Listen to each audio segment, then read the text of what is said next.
Salut, salut, j'espère que vous allez bien.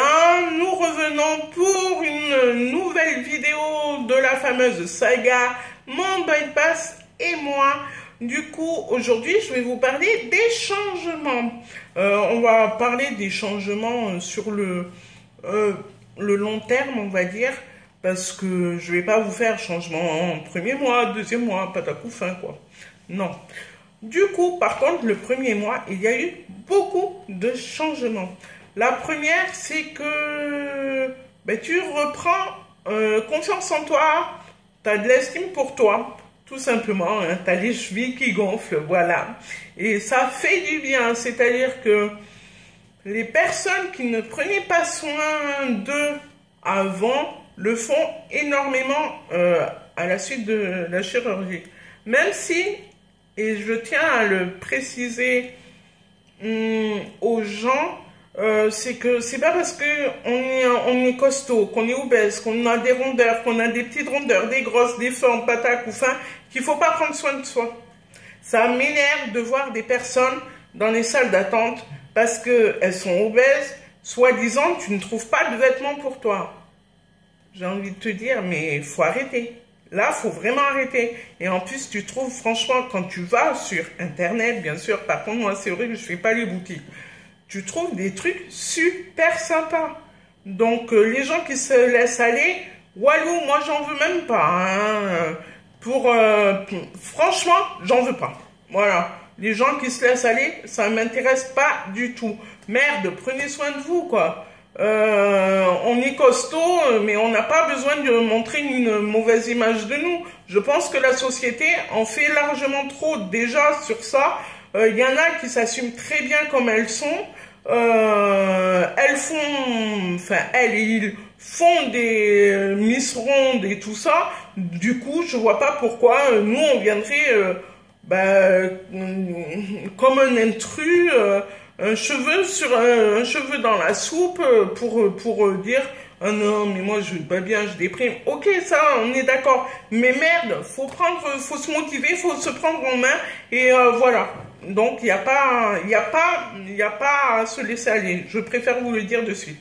Voilà, on revient après ce petit coup de gueule en disant que on change, on prend soin de soi, c'est impressionnant. C'est vraiment, je pensais pas que ça faisait quelque chose. Autant le psychologique joue énormément. C'est-à-dire, tu vas chez le coiffeur, un truc que j'avais jamais fait. Tu te remaquilles, même si ça je faisais tout le temps, mais tu te remaquilles beaucoup plus souvent. Des fois, tu le faisais de temps en temps, surtout les week-ends pour les soirées, tout ça. Et ben non, tu arrives à te maquiller tout le temps maintenant, enfin voilà, régulièrement. Pour les hommes, bon bah, je suis désolée, je suis pas un homme, hein, ça se voit pas, mais c'est pas grave, j'en suis pas un. Après, bah, on essaye de racheter les fringues. Du coup, ça, faut faire attention, mais ça, ce sera sur une autre vidéo aussi. Pour les vêtements, parce qu'on peut changer de taille très rapidement dans le même mois. De plusieurs tailles dans le même mois, du coup, financièrement, c'est là, pour le coup, c'est pas rentable, parce qu'on peut craquer très vite. On change de style vestimentaire, on change du coup d'alimentation quand même, on fait attention, on se fait plaisir. Et ça, c'est primordial. Le plaisir. D'ailleurs, le plaisir, c'est la santé, en fait, j'ai envie de vous dire. Ouais. Tu te fais plaisir. Quand tu as envie de manger quelque chose, tu as envie, tu as la faim, mais tu as aussi le plaisir de le manger. Voilà. C'est pas parce que tu passes devant une boulangerie, une charcuterie, ou je ne sais quoi, et tu dis, oh, j'ai envie de ça, ça c'était avant ça. Quand tu y vas, tu achètes quelque chose, tu te poses et tu vis le moment présent, tout simplement. Tu te poses, tu partages ce moment-là avec les amis. Tu deviens beaucoup plus souriant malgré tout. Pourtant, moi, je n'ai pas perdu mon sourire et tout, et on m'a dit que j'avais quand même changé. Alors attention, les gens là qui te disent tu as changé, oh putain, ça c'est un sujet qui fera fâcher beaucoup de personnes autour de vous qui se sont fait opérer. Ne leur dites pas qu'elles ont changé. Nous n'avons pas changé, hein. On a juste perdu du poids. Parce que t'entends quand même des sacrées réflexions du style « Oh, t'as changé, tu es belle. Ça veut dire quoi? Ça veut dire qu'avant j'étais moche. Non, ces genres de phrases, évite-les. Du style « Ah ouais, mais t'as changé quand même. Tu t'habilles bien. » Ça veut dire quoi? Je ressemblais à un sac poubelle avant? Non. Enfin voilà, ces réflexions, on n'a pas changé, il faut arrêter avec cette histoire. Ah, t'as changé, même la famille, là, moi, quand on me dit ça, j'ai envie de leur dire, putain, je fais partie de vous, ça fait 30 ans que je suis née, et vous permettez de dire que j'ai changé, mais j'ai pas changé, hein. Enfin, je n'ai pas changé, je suis toujours la même Amanda en moi. Quand j'ai un truc à dire, je le dis. Quand voilà, j'ai mon cri de gueule, je le dis. Donc arrêtez de dire qu'on a changé parce que le physique a eu un changement. Mais nous, à l'intérieur, on n'a pas changé. Donc voilà, faut pas... Ça, c'est fait, c'est dit. C'est mon coup de gueule. J'ai pas mal de coups de gueule en ce moment, mais au moins les gens comprendront, j'espère, au fil du temps, pour les prochains et les futurs opérés. Voilà, ça c'est des changements. Après, tu as, avec le temps, ben, tu perds tes cheveux. Du coup, les gens ils te disent, oh non, moi j'ai pas perdu les cheveux. Effectivement, moi je n'avais pas perdu les cheveux le premier trimestre, le second trimestre. Du coup, ça allait, je me suis dit, ben ça va, c'est que je me nourris assez bien et tout ça. Mais en fait, il y a le choc de l'opération, de l'anesthésie exactement. Il y a les carences après qui viennent ensuite. Du coup, tôt ou tard, on a des chutes de cheveux. J'aimerais vraiment, alors si quelqu'un regarde cette vidéo et qui n'a jamais perdu les cheveux et qui a à peu près autant d'années de bypass que moi, voire plus, c'est-à-dire à compter de 3 ans et après au-delà.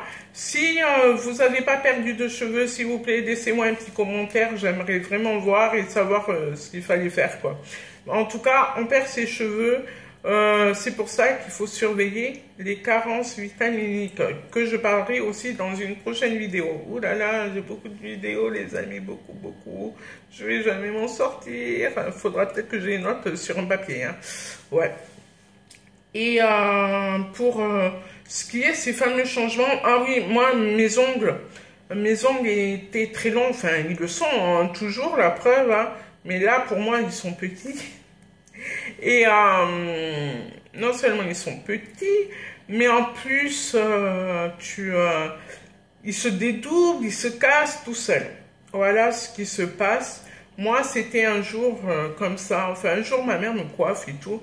Et là, tout d'un coup, je l'entends gueuler. « Ouah, mais t'as perdu tes cheveux !» Et j'étais là, j'ai perdu mes cheveux, ok. Je touche parce que j'ai tellement de touffes sur la tête que je me posais la question. Et elle me fait, si, ouais, tout ça, ce n'est pas comme ça, et tout. Et là, c'est là que tu réfléchis et que tu te dis, ah ouais, c'est pour ça que mes ongles sont en train de se péter. Du coup, j'avais perdu mes cheveux et vraiment beaucoup de cheveux. Du coup, moi, ça me va, hein, parce que ce sont d'épaissis, en fait. Donc, moi, je m'en fous. Et faire attention à tous ces petits signes. Mais avec le temps, vous allez connaître votre corps. Donc, vous allez faire attention à tout ça. Énormément. Les douleurs, c'est pareil. Il y a ce changement parce qu'en fait, quand on est gros, on a mal. Mais quand on commence à maigrir, on a mal aussi. Pourquoi? Parce que tout reprend un petit peu sa place. Tu vois, entre le cartilage, tout ça, les petits coussinets d'air et tout, enfin, il y a du gras qui se forme là. Du coup, quand tu perds du poids, il se barre le gras. Et bien là, toutes les articulations refrottent et tout, le temps que toute la structuration de ton corps se refasse, tout simplement. les mouvements, bah oui, les mouvements, ils changent, hein. Tu peux te baisser pour attraper les choses, faire tes choses, enfin, faire les lacets de tes chaussures. Enfin, voilà, quoi. Il y a vraiment, ce sont des petites joies, mais que tu ne vois pas en plus très vite. Tu le vois à très long terme. Pour ce qui est de la perte de poids, c'est pareil. Là, il faut que vous fassiez attention, les gens, quand vous perdez du poids, si vous ne le voyez pas, si vous vous apercevez pas que vous perdez du poids physiquement, je parle, et que sur la balance, en plus, tu as un fameux palier, les fameux paliers, arrête de te peser. Tu fais un stand-by avec ta balance, tu arrêtes, tu continues ta vie normalement, et tu verras qu'après, tu verras le changement sur la balance. Les mensurations sont très importantes parce que le corps, en fait, tu perds du poids.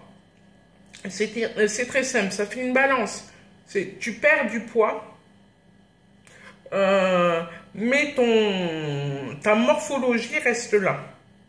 Tu stabilises, ta morphologie va venir te resuivre. Voilà, c'est, comment on peut dire, en fait, c'est une mise à zéro de ton corps, de ton cerveau, parce que le cerveau ne comprend pas qu'il y a tout ce changement, tout ce chamboulement, et du coup, c'est comme un ordi, il fait reset. Là, il se dit, attends, t'es en train de me foutre un bordel, hop, on met tout à zéro, reset.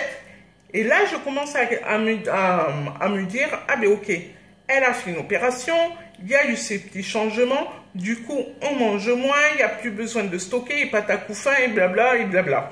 Du coup, tout reprend son rythme. Après, ta courbe, elle va refaire de la baisse, il n'y a pas de souci.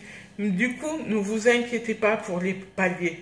Vraiment, ça, c'est le plus important, parce que je vois pas mal de gens s'inquiéter sur les paliers. Ne vous inquiétez pas, c'est normal. Ton corps, ton cerveau, il a besoin de faire un reset assez souvent. Parce que n'oublions pas qu'il y a des personnes qui perdent les 40 kilos dans le même mois, alors que d'autres vont les perdre sur l'année. Du coup, on n'est vraiment pas pareil face à tout ça, tout simplement. Voilà, je pense que je vous ai parlé un petit peu des changements. Du coup, niveau conseil, pour ce qui est des vêtements, n'achetez pas des vêtements en grande quantité parce que au bout de 2 mois tu vas rechanger, voire dans 3 semaines après tu vas rechanger. Par contre, faites des petits trocs, ça c'est assez sympa. Si par exemple vous avez un petit groupe d'opérés avec qui vous êtes bien entendu pendant les bilans, pendant votre hospitalisation, gardez contact, on ne sait jamais, il y a peut-être des personnes qui auront besoin de vos tailles à vous que vous mettez maintenant et qui en auront besoin beaucoup plus tard. Du coup, faites du troc, n'achetez pas trop cher et n'achetez pas beaucoup parce qu'il faudra le refiler après. Ça sert à rien. Voilà, je pense que c'est vraiment le seul conseil que je peux vous donner. Là, j'ai que celui-là en tête. Voilà, en tout cas, je vous laisse et je vous rappelle que vous allez pouvoir vous abonner, que vous allez retrouver la vidéo précédente par ici, comme d'habitude. Ça ne change pas, ça reste la même. Et moi, je vous dis à très très bientôt pour une prochaine vidéo et je ne sais toujours pas le thème. Du coup, ça viendra au feeling en ce moment, voilà. Mais en plus, j'en ai beaucoup. Voilà, je vous embrasse fort, à très très vite. Salut, salut!